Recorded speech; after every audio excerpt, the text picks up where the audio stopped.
On va poursuivre avec un thème tout aussi chaud. Les pauvres meurent plutôt que les riches. Et j'appelle Nicolas Bavrez, Martin Hirsch, bonjour Nicolas, Martin Hirsch, Silvia Stringini. Et le débat sera modéré par mon collègue et ami Brice Gaillet.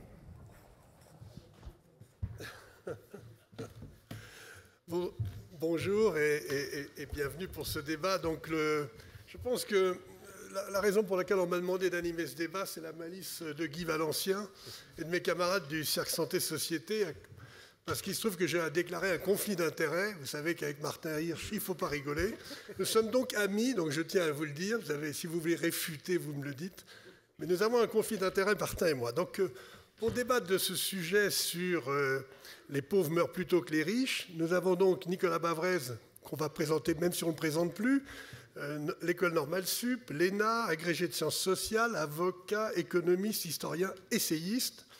Et dans les deux derniers ouvrages, c'est Réveillez-vous, je crois, en 2012, et puis les lettres persanes qui viennent du Bénin en 2014. Martin Hirsch, normal sup et l'ENA aussi, haut fonctionnaire, ministère de la Santé et de l'Action humanitaire, Conseil d'État, président d'Emmaüs France, haut commissaire aux solidarités actives. Et là, je me méfie parce que c'est contre la pauvreté et la jeunesse, non, et à la jeunesse. Oui, c'est mieux. C'est éviter tout le monde a été jeune et on essaye d'éviter que tout le monde devienne pauvre. Ah voilà, c'est bien ça. Et donc actuellement directeur général de l'assistance publique hôpitaux de Paris, que nous appellerons APHP. Dernier livre, Cela devient cher d'être pauvre, on est vraiment dans les thèmes. Silvia Stringini, qui est donc docteur en épidémiologie et santé publique, 2 masters en santé globale et économie internationale, et surtout maître assistante actuellement à l'Institut de médecine sociale et préventive de Lausanne. Alors, vous êtes un peu notre universitaire sur ce sujet-là, en tout cas, parce que c'est votre sujet préféré, je crois. Je ne sais pas si c'est les pauvres ou les inégalités. Alors, est-ce que c'est vrai? Est-ce que les pauvres meurent plus vite que les riches? Est-ce que c'est la pauvreté d'avoir ou autre chose? Alors, merci. Je vais tout d'abord commencer avec une réflexion justement sur la relation entre pauvreté et santé. Alors, nous avons beaucoup parlé ces jours d'inégalité de santé. On a toujours contrasté 2 groupes, les pauvres, les riches, les cadres, les ouvriers.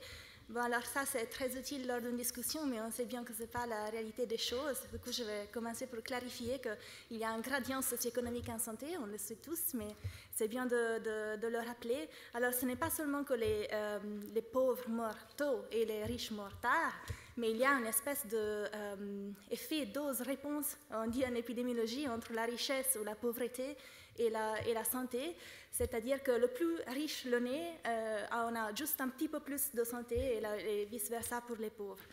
Du coup, il n'y a pas d'effet de seuil et on n'arrive pas à partager la population en 2 en disant alors ceux-là, ils vont mourir tôt et ceux-là, ils vont mourir tard, ceux-là, ils auront bonne santé et les autres, ils auront mauvaise santé. On observe ce gradient socio-économique pour tous les indicateurs socio-économiques. Je vais juste, vu que je suis universitaire, je vais juste en nommer quelques-uns, c'est-à-dire les revenus dont on a parlé beaucoup ces jours, le niveau d'éducation, la catégorie socio-professionnelle, et un autre très important, la profession des parents. Comme vous pouvez l'imaginer, ce gradient socio-économique en santé est vital pour la compréhension de ce phénomène des inégalités de santé. Même si on est tous d'accord que des conditions de pauvreté extrême peuvent amener à des risques pour la santé, on arrive plus difficilement à expliquer comment c'est possible que parmi des personnes qui ne sont pas pauvres, on a quand même des différences et le fait d'être juste un petit peu plus riche amène un petit peu plus de santé et on arrive encore moins facilement à expliquer comment c'est possible. Une chose, par exemple, on sait que des personnes qui ont un master, un niveau universitaire de master, ont une moins bonne santé de ceux qui ont un doctorat et ceux qui ont un master ont une plus bonne santé de ceux qui ont une licence universitaire. Ceux qui ont une licence universitaire ont une plus bonne santé de ceux qui ont un bac. Alors, tout ça, c'est clair que il y a quelque chose d'autre que la pauvreté qui explique les inégalités de santé. Peut-être au niveau politique, on veut plutôt s'intéresser aux couches défavorisées de la population, et je veux bien comprendre cela, mais pour nous, dans la recherche, l'existence de cette échelle, de ce gradient socio-économique est très important pour la compréhension des mécanismes qui expliquent les inégalités. Encore une chose sur les indicateurs socio-économiques. Il y en a beaucoup, ils nous montrent tous qu'il y a une relation entre position socio-économique et santé, mais par rapport aux mécanismes qui expliquent ces inégalités et aussi aux interventions qu'on peut mettre en place pour réduire ces inégalités, il est clair que c'est très différent de savoir si on parle de différence de santé par rapport au niveau d'éducation, si on parle de différence de santé. On va y revenir là, mais la question sur là, on était sur la mortalité, c'est-à-dire qu'on a vu que la mortalité, c'est pas nouveau. On gagne 2 ans tous les 10 ans, ça ne veut rien dire. Moi, je préfère dire que chaque jour que vous vivez, vous gagnez 6 heures. Chaque fois qu'on vit une journée, on a gagné 6 heures de vie. Ça parle bien, je trouve. Et pourtant, la différence qui existait il y a quand même 50 ans ne change pas. La différence entre les riches et les pauvres, qui meurent plus jeunes quand même. Pourquoi elle ne change pas? Il y a une explication universitaire? Alors, si vous voulez, on parle des mécanismes qui expliquent tout cela. Vous voulez savoir pourquoi elles ne changent pas, pourquoi elles existent? Alors, je pense qu'on n'est pas trop bien pour savoir pourquoi elle n'a pas changé. Dans certaines catégories, dans certains outcomes, disons, de santé, elle a même augmenté. Ça aussi, pour faute de certaines politiques qui n'ont pas pris en compte l'efficacité distributive par rapport à l'efficacité allocative, c'est-à-dire des politiques de santé, par exemple des campagnes pour manger 5 fruits et légumes par jour ou des campagnes qui incitent les gens à arrêter de fumer, toutes ces choses qui veulent que la personne soit capable d'agir, on les appelle agentic, vont augmenter les inégalités sociales de santé. Par rapport aux mécanismes, alors pour vous donner un overview, on pense maintenant que 50% de différence de mortalité environ, sachant selon les maladies et les pays, sont explicables par les comportements de santé. Alors c'est ça que je voudrais, parce que là on a deux spécialistes qui n'ont peut-être pas les mêmes points de vue non plus. La part sociale, infrasociale, enfin comme on voudrait, mais qu'est-ce qui, à votre avis, est plus déterminant ou plus... Alors d'abord, dans cette histoire? Je pense qu'il faut repartir du phénomène de la mondialisation, parce qu'on s'aperçoit que depuis 20 ans, c'est une mécanique qui permet de réduire l'écart entre les pays riches et les pays pauvres. Depuis 1990, l'écart a été réduit de pratiquement un tiers, mais on a des inégalités qui croissent à l'intérieur des pays. Et ceci est vrai également de la santé. L'autre chose, c'est que la santé, c'est un bien premier, et il suffit de regarder ce qui se passe aujourd'hui en Afrique de l'Ouest. On voit qu'on peut avoir un choc systémique sanitaire sur 2 pays pour l'instant, mais toute une partie d'un continent. Et là, dans un pays pauvre, c'est une dévastation qui va au-delà du problème sanitaire, mais qui touche non seulement l'économie, mais et la société. Donc, à partir de là, on peut dire 2 choses. Premièrement, la France est un cas très particulier. Pourquoi? Parce que c'est un pays où les inégalités, c'est le seul pays développé où les inégalités de revenus n'ont pas cru depuis 20 ans. Et même, compte tenu de la politique fiscale qui est pratiquée depuis 2 ans, il y a une légère réduction. En revanche, nous avons un système de santé dont vous savez que les performances sont globalement plutôt convenables, même si ça stagne. En revanche, ce système de santé, son point faible, ce sont les inégalités. Et ça, c'est très intéressant. Et pour répondre à vos questions, il y a 4 types d'inégalités. Hommes-femmes, 6,5 années de différence d'espérance de vie. Les inégalités régionales, entre le Nord et Paris, vous avez 5 ans de différence d'espérance de vie. Les inégalités sociales, à 35 ans, entre un cadre et un ouvrier, pour l'espérance de vie, la différence, c'est 7 ans. Et pour l'espérance de vie en bonne santé, la différence, c'est 10 ans. Ce qui est quand même pas mince. On va revenir sur cette double peine. Et enfin, vous avez les problèmes de génération, puisque Martin Hirsch y reviendra sûrement, mais on sait qu'aujourd'hui, la pauvreté n'est pas un problème, n'est plus un problème de gens âgés. Il y a 4% de pauvres au-delà de 65 ans, mais on a entre 18 et 25 ans de jeunes qui sont en situation de pauvreté. Et on a des facteurs d'alerte sur les suicides, parce qu'on est largement au-dessus, sur le problème des maladies mentales qui sont très mal prises en compte en France, et puis on a eu l'affaire de la canicule. Donc voilà le constat, la France est un pays faiblement inégalitaire sur les revenus, mais elle a un problème d'inégalité de santé. Et ensuite, pour répondre à votre question sur les causes, alors c'est là où la santé est toujours complexe, c'est-à-dire que le concept que vous avez utilisé est un concept tout à fait réel, c'est-à-dire qu'il y a des inégalités sociale de santé. Autrement dit, on a un problème spécifique de l'inégalité et qui vient de deux choses. Premièrement, la concentration des risques, le cumul des handicaps, ça c'est la même mécanique que l'exclusion, donc la pauvreté, le chômage, le mal-logement, le sous-soin, et tout ça effectivement produit l'exclusion, des problèmes de risque professionnel. Un ouvrier a 37 fois plus de risques qu'un cadre de développer une maladie professionnelle. Et enfin, les comportements à risque que vous avez évoqués, tabagisme, alcoolisme, obésité, etc. Qui se recoupent aussi, quoi, avec le travail, le chômage. Alors ça, c'est la dimension du risque. Et ensuite, j'ai le problème de l'accès aux soins, le problème financier, puisqu'on sait que, notamment sur les soins dentaires ou sur tout ce qui est l'optique, là, on a des problèmes de reste à charge qui peuvent être importants. On a 15% des gens qui disent qu'ils ont renoncé à des soins pour des raisons financières. Deuxième problème, les déserts médicaux. Ça, c'est une vraie difficulté. C'est paradoxal, mais on a des différences là encore importantes.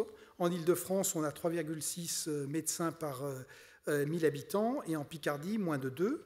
Et ensuite, le problème culturel qui était évoqué. Et le dernier point que j'aborderai, donc vous voyez, on va le voir sur les remèdes, c'est-à-dire que l'inégalité sociale de santé est un concept à part entière et un problème complexe qui appelle des réponses complexes. Et ce qu'il faut voir, c'est qu'il y a toute une série d'évolutions qui peuvent laisser penser que ça va se durcir. Pourquoi ? Parce que le niveau de vie baisse de 1% par an dans notre pays maintenant, donc un problème financier, et que les recettes de l'assurance maladie vont être durablement avec une progression zéro, parce qu'on a une polarisation sociale, et parce que les technologies peuvent être... Il y a une partie réponse, mais il y a une partie aussi segmentation. Et la dernière chose, c'est que c'est une dimension morale. On voit que c'est notamment dans la partie la plus défavorisée de la population que la théorie où le soupçon est le plus fort, et donc qu'on a une rupture avec l'institution, voire ce qui s'est passé sur les vaccins, qui est très exemplaire. Donc quand on prend tous ces éléments, on peut se dire que si on ne fait pas comme un certain nombre de pays, c'est-à-dire qu'on ne se met pas à avoir une politique très volontariste sur les inégalités de santé, elles vont plutôt s'emballer. Ça tombe bien, parce que alors, pour ce qui est d'être énergique et volontaire, mais Martin, même constat sur le principe, et surtout pourquoi, alors que c'est un peu le travail de ta vie, mais pourquoi, alors qu'on met la CMU complémentaire, ça continue à avoir des 13-28% selon les critères de gens qui ne vont pas avoir les soins, et pourquoi tout ça, ça ne fonctionne pas mieux, ne serait-ce que pour la pauvreté. N'oublions pas, on reviendra sur le reste. Oui, vous avez eu la transition entre la première table ronde et la nôtre. Hein. Arrêtez de prescrire des statines, prescrivez des masters.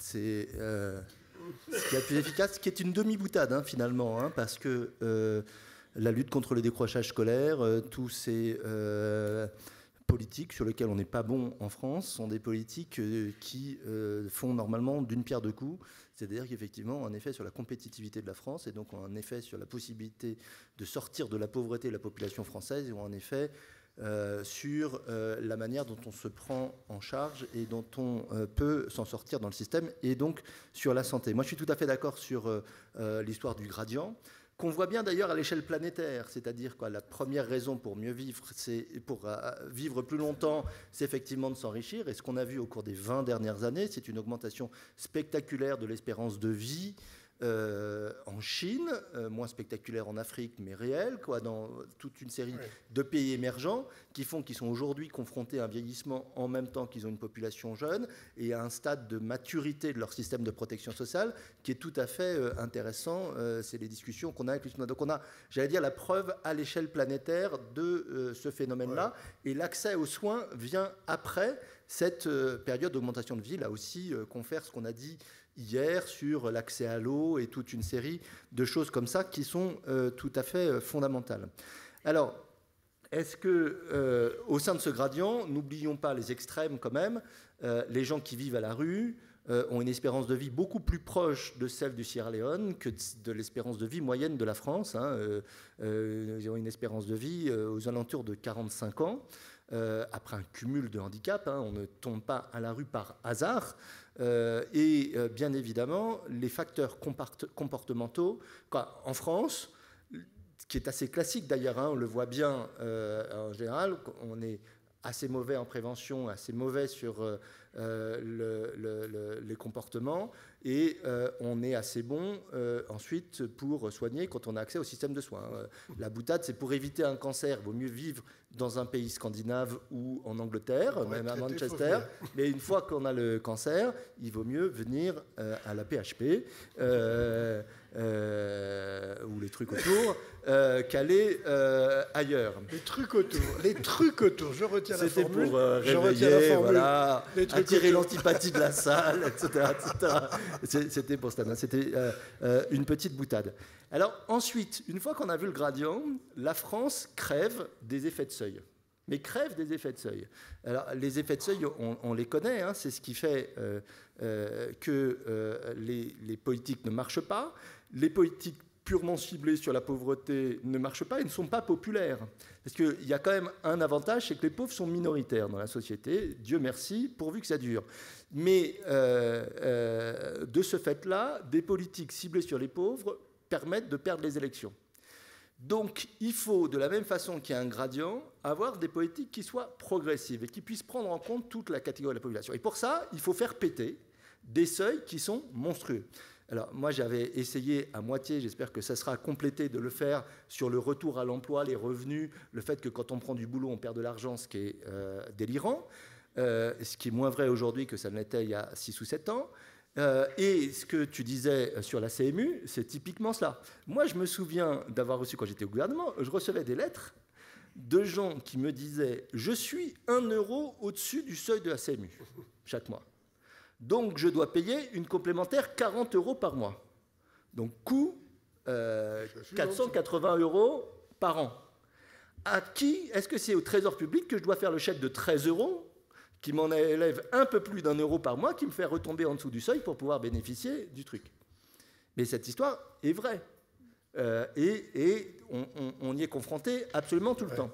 Donc, on a un système dans lequel on a effectivement une partie de la population qui peut avoir accès à la CMU, AME, qui peut avoir ensuite des difficultés d'accès aux soins, mais grâce au système public, il n'y a pas de barrière dans les grands hôpitaux publics, chez toute une partie d'acteurs. Ça a été un peu plus compliqué chez certains acteurs, mais ça s'est amélioré ces dernières années.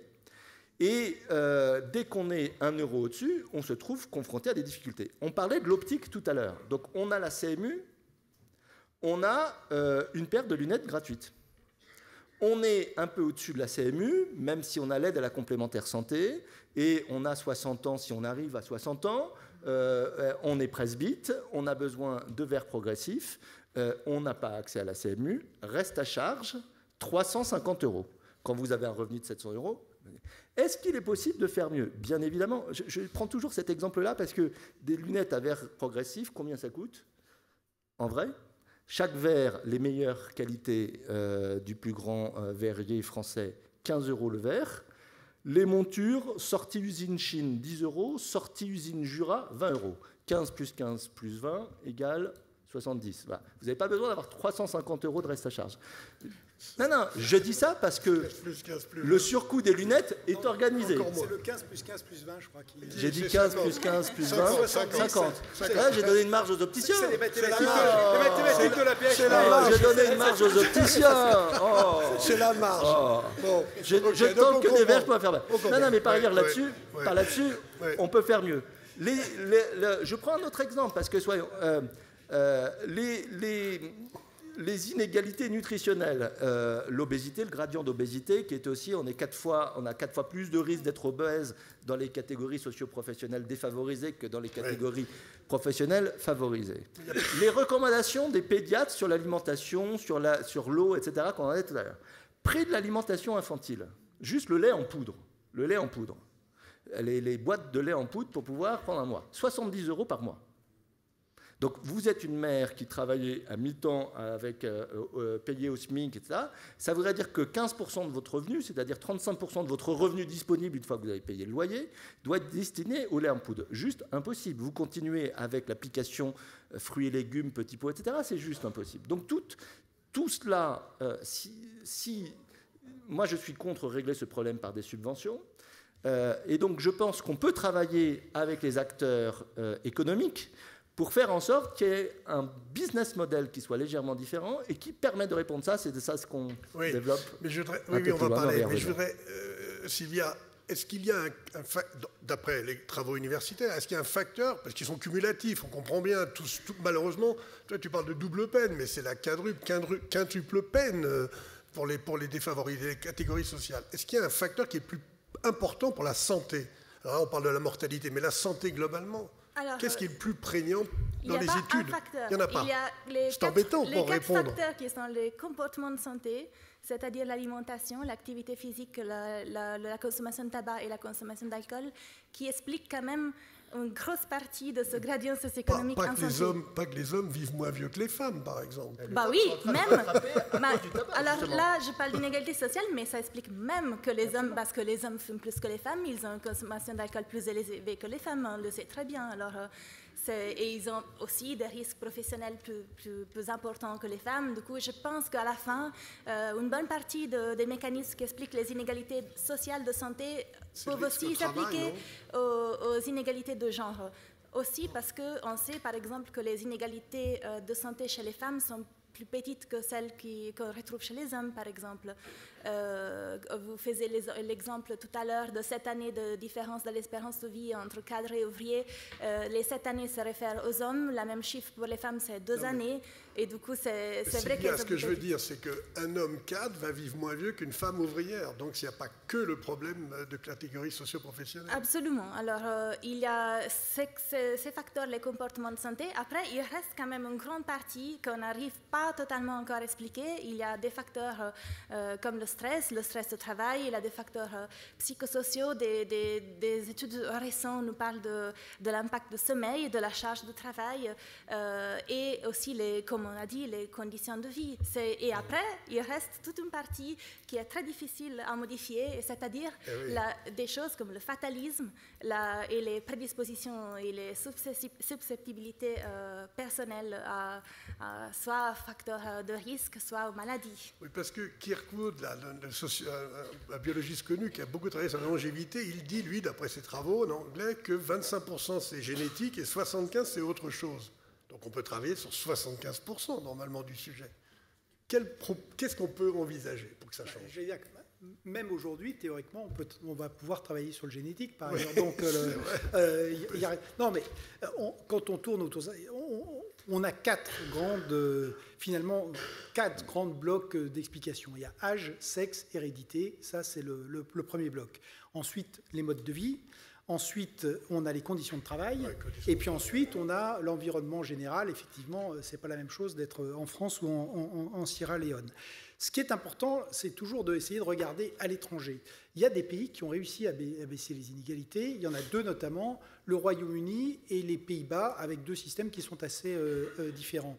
Et c'est la conclusion logique de ce qu'on vient de dire, et c'est ce qui a été dit à l'instant, c'est-à-dire que c'est comme pour tout notre État-providence. Il manque sa cible. Pourquoi? Parce que c'est une machine à déverser des subventions.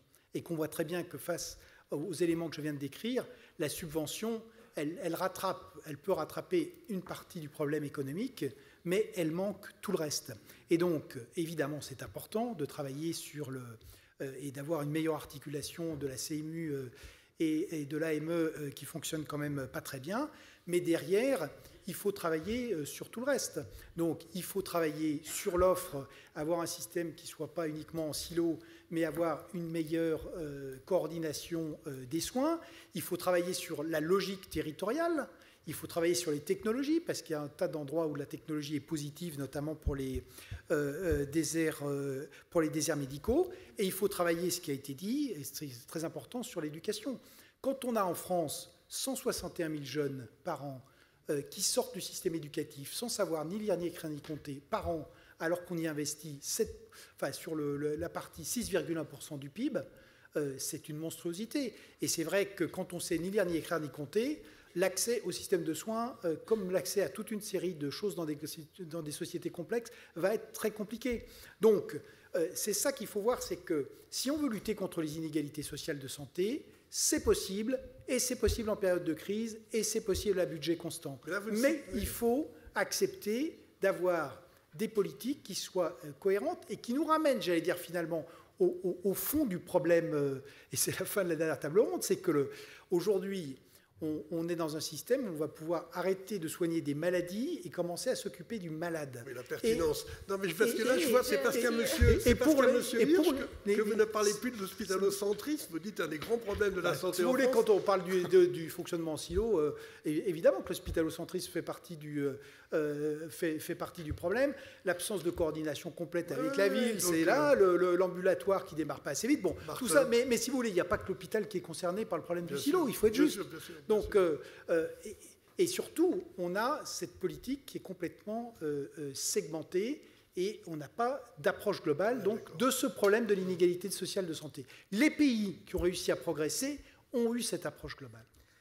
Je vais venir à l'hospitalocentrisme dans une seconde, mais juste, quand Nicolas Bavrez dit on lutte avec des subventions et ça ne marche pas, dans certains cas ça ne marche pas. Moi, l'exemple que je prends toujours, qui est quand même le plus spectaculaire, c'est les aides au logement depuis 30 ans qui sont passées de 0 milliard à une trentaine de milliards d'aides au logement et qui n'ont pas diminué la charge de logement chez les familles modestes.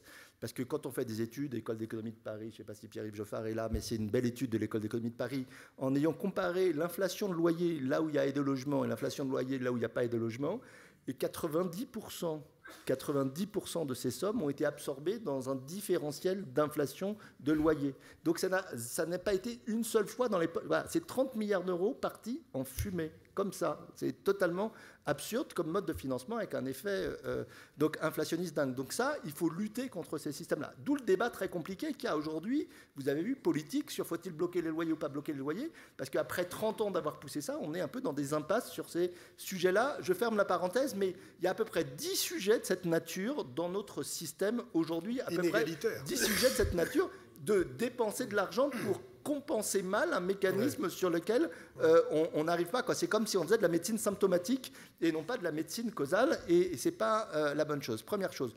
Deuxième chose, il y a effectivement, si on veut agir sur les déterminants, il faut agir sur un certain nombre de choses fondamentales, genre tarifs de cantine.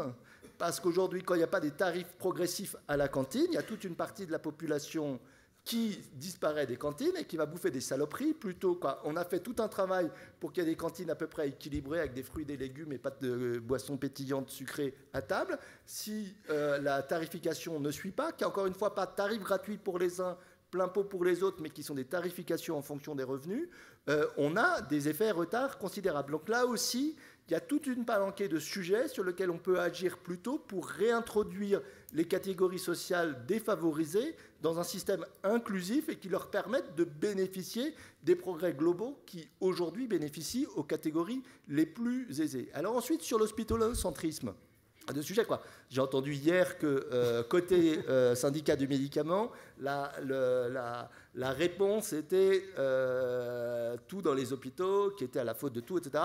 L'année prochaine, invitez-moi sur un vrai débat sur l'hôpital, je serai d'accord. Mais là, l'hospitalocentrisme, il n'est pas bon si, effectivement, l'hôpital ne fait que les choses... Je vais vous donner juste un exemple. Il n'est pas bon, Attends, il n'est pas bon si on va prendre quelque chose pour lequel il y a un gradient pauvre-riche, qui est l'obésité.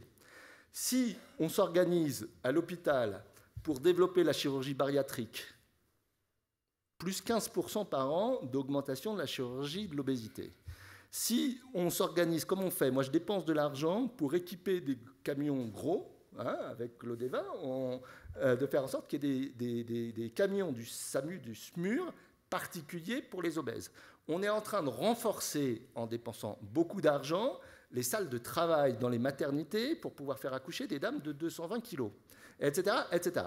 Ça, voilà, si l'hôpital se dit génial, il y a un marché de l'obésité et je me développe là-dessus, c'est de l'hospitalocentrisme bête, on va concentrer un certain nombre de choses. En plus, on n'en bénéficiera pas vraiment si les cliniques seront meilleures pour le faire et nous, on ne rattrapera que leurs erreurs quand elles ne font pas de suivi médical. Bref, donc... Mais vous connaissez Martin, Martin. Voilà. Donc effectivement, soit l'hôpital, avec sa valence hospitalo-universitaire, s'organise pour être partenaire des politiques de prévention, etc. Et dans ce cas-là, l'hôpital fait autre chose, un peu différemment de ce qu'il fait aujourd'hui, et il a toute sa place dans le système. C'est ça notre sujet. Comment ? Oui, c'est ça, bien évidemment. C'est un hôpital différent qui peut être effectivement dans un système organisé. Je revendique que l'hôpital et les grands hôpitaux universitaires aient un rôle à jouer dans l'organisation du système et pas simplement comme étant l'entonnoir centrifuge ou centripète. Vous vouliez réagir, Sylvia? Je voulais juste répondre deux choses. Une sur les hôpitaux. Alors, je voulais souligner qu'on a beaucoup parlé d'accès aux soins et inégalité. Alors, juste pour qu'on sache que l'accès aux soins explique entre 10 et 15% des inégalités. Du coup, c'est quand même très petit par rapport à tout le reste. Les inégalités arrivent avant que les patients ont accès aux soins. Ouais. Une deuxième chose, c'est par rapport aux tarifs des cantines. C'est très important parce qu'effectivement, on a oublié de parler d'un aspect très important, c'est les conditions de vie à l'enfance et tout ce qui arrive après. On sait très bien que la position professionnelle des parents à l'enfance a un impact sur la mortalité et sur la santé à l'âge adulte, indépendamment de la classe sociale à l'âge adulte. Du coup, c'est vrai que c'est à l'enfance, si on veut vraiment faire quelque chose pour l'égalité des chances, c'est à l'enfance qu'il faudrait que tous les politiques, au moins, qu'on stresse l'aspect. Je pense que c'est... Et par exemple, les tarifs télécantines... Des masters plutôt qu'autre chose. Des masters, mais aussi des politiques qui favorisent les enfants vraiment depuis le début, des tarifs des cantines. Il y a quand même une chose que je ne m'explique pas, Sylvia, ou les trois. Je parle devant Calvi, là, je n'ose pas les dessinateurs, mais au début du siècle, on représentait les patrons, c'était des gros monsieur avec des gros cigares. Ah oui. Or, aujourd'hui, la société a complètement changé. Les grands patrons, c'est des mecs qui font du jogging et qui ne fument plus. Or, la différence ne change pas. Alors ça, c'est le cœur de... Pourquoi? Oui, alors c'est incroyable parce qu'il y a une inversion du gradient socio-économique dans beaucoup de comportements. Alors, pourquoi ça ne joue pas? Et les inégalités semblent rester les mêmes. Exact. Alors ça, c'est pour ça que je travaille. C'est ma question. C'est ma question. Il y a une espèce de... Je ne sais pas si vous connaissez la théorie de l'innovation. C'est une théorie qui dit que les personnes, les élites, arrivent toujours à suivre et à prendre les choses les plus saines et avoir les technologies les plus innovantes. Et du coup, n'importe quels sont les facteurs qui déterminent la santé à un moment donné, les élites sont... C'est l'homéostasie. L'inégalité se réinstalle. C'est très compliqué parce que c'est... Contre-exemple, l'égalité homme-femme en espérance de vie qui est en train de diminuer à cause du tabac. Oui, c'est vrai. Non, mais c'est vrai, le système a tendance à s'auto-entretenir. Non, il faut faire très attention. Non, mais si. Non, mais, comme on l'a dit, il y a des inégalités qui subsistent. Il se trouve que, mais c'est pas du tout les mêmes. Je vous rappelle que au XIXe siècle, d'abord, l'espérance de vie l'espérance de vie d'un mineur était de 45 ans, et surtout aujourd'hui, l'espérance de vie en bonne santé a beaucoup progressé, et par ailleurs, les gens mouraient au travail pour toute une partie de la population. Donc on ne peut absolument pas dire que le système est resté stable et qu'on a un taux d'inégalité structurel du moment qu'on a un système capitaliste. Ça, c'est Piketty qui prétend que l'exploitation continue à fonctionner, mais c'est absolument faux, parce que quand vous regardez ces statistiques, il prend le taux de rentabilité du capital hors coût du risque et hors fiscalité. Or, il ne vous a pas échappé qu'il y a une petite fiscalité aujourd'hui sur le capital. Et donc, en réalité, quand on regarde, fort heureusement d'ailleurs, il n'y a pas du tout la même rentabilité du capital aujourd'hui que celle du 19e siècle. Donc, il ne faut pas oublier que les États-providence, oui, ils souffrent, oui, ils posent des problèmes, oui, ils sont moins efficaces, mais parce qu'on a des sociétés qui sont beaucoup plus complexes, mais ils ont permis des progrès absolument formidables. Ce que je rappelais sur le taux de pauvreté des personnes âgées, on est peut-être d'ailleurs allé presque trop loin, mais on a éradiqué, parce que les jeunes maintenant on a éradiqué la pauvreté des personnes âgées, alors qu'avant c'était là qu'étaient les énormes problèmes. Donc on ne peut pas du tout dire que ce monde a été stable. En revanche, on peut dire qu'aujourd'hui, dans des sociétés complexes, les inégalités sont aussi beaucoup plus complexes, parce que ce qui est vrai de la santé est vrai de l'éducation et du freinage du coût de la mobilité dans nos sociétés, et que ça appelle des réponses plus complexes. Mais on ne peut pas du tout dire qu'on est dans des sociétés du 19e siècle. Et c'est important, parce que si on croit qu'ensuite on se trompe sur la réponse. Et c'est vrai que comme on a quand même des systèmes où l'argent public est contraint, il ne faut pas se tromper. Et c'est pour ça que même si c'est impopulaire, moi je crois qu'il faut cibler l'argent public sur ceux qui en ont vraiment besoin. Et ça, j'ai absolument aucun état d'âme pour faire ça. Je pense que c'est extrêmement important, et que derrière, puisque ça sera mon mot de conclusion, quand on revient finalement à la devise de la République qui a été choisie pour ces jours, c'est liberté, égalité, fraternité. Qu'est-ce qu'il y a derrière? Il y a l'idée de mettre les gens en situation de ne pas subir leur destin, mais de pouvoir et d'agir. Évidemment, il y a beaucoup de choses qui arrivent, et la santé est décisive pour ça. Et donc, si vous voulez, ce qu'aujourd'hui on a raté, ce qu'il faut retrouver, c'est de mettre les citoyens en position, il n'y aura jamais de risque zéro pour la santé comme pour tout le reste, mais en position de ne pas subir simplement les avatars de santé qui peuvent arriver, mais d'être en position de gérer le risque. Alors la partie aisée de la population va pouvoir le faire de plus en plus avec les technologies.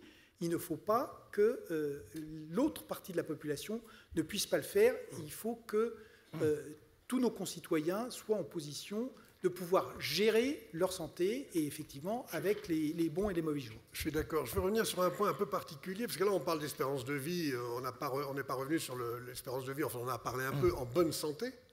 Le HAL de l'OMS, la HAL c'est pas l'ordinateur de 2001, c'est le Health Adjusted Life Expectancy, donc la durée de vie prévue en bonne santé, elle est quasiment identique à 65 ans entre les hommes et les femmes.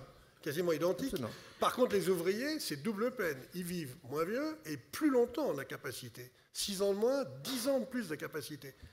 Et on arrive dans tout le problème que j'imagine, c'est la capacité des gens et la prise en charge de la dépendance. Parce que ça va être, il faut là aussi que ça ne soit pas une inégalité.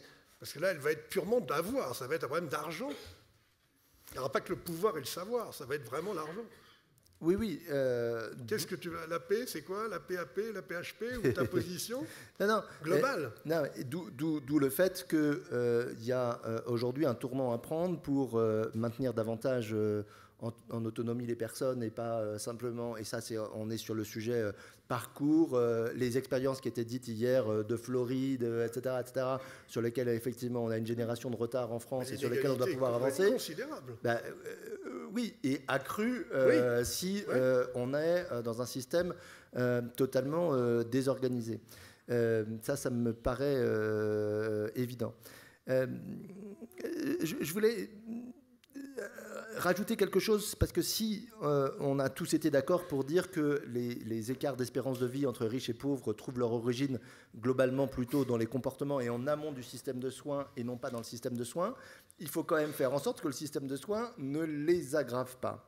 On a eu quelques exemples dans les tables rondes d'hier aussi, en disant c'est plus facile si ma belle-sœur est néphrologue à Necker de pouvoir avoir un accès rapide, etc. On est dans un système dans lequel l'inégalité d'éducation, inégalité d'information, inégalité d'orientation, inégalité de prise en charge et temps de prise en charge qui sont aujourd'hui avec un différentiel très grand. La particularité de la France par rapport à d'autres pays est d'essayer d'avoir construit un système, de l'avoir construit et de chercher aujourd'hui à l'améliorer, un système dans lequel il n'y a pas de segmentation sociale. C'est-à-dire que les établissements qui peuvent être considérés comme les meilleurs, qu'ils soient chez nous, qu'ils soient chez vous, qu'ils soient, etc., sont des établissements dans lesquels, normalement, on peut y avoir accès quand on est VIP comme quand on est very poor people. Voilà. Et ça, c'est la clé du système. Si on a des systèmes qui sont spécialisés avec des systèmes pour pauvres et des systèmes pour riches, les systèmes pour pauvres vont avoir une attrition.